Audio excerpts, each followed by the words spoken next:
हामी भनेका भाइ भाइ हौँ। अझ हिन्दू मुस्लिम जति भाइ त कोही पनि होइन, हामी एउटै बाउका सन्तान हौँ।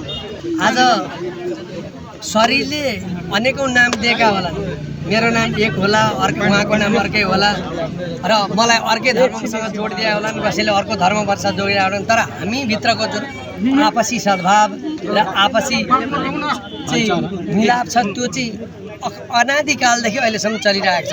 केही अराजक तत्त्वहरूले यसमा चाहिँ आएर यी हामीमा आपसमा लडाएर हामीभित्र वैमनस्य उत्पन्न गराएर धर्मका नाममा, धर्म वैमनस्यताको होइन, धर्मले त जोड्छ हामीलाई।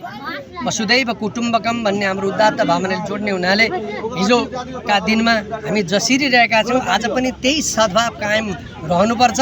हामी भनेका भाइ भाइ हौँ। अझ हिन्दू मुस्लिम जति भाइ त कोही पनि होइन, हामी एउटै बाउका सन्तान हौँ। त्यसमा हामी मत अलग होला, फरक होला, तर हामीमा विचार फरक होला, तर हाम्रो धार्मिक आस्था र भावना एउटै छ।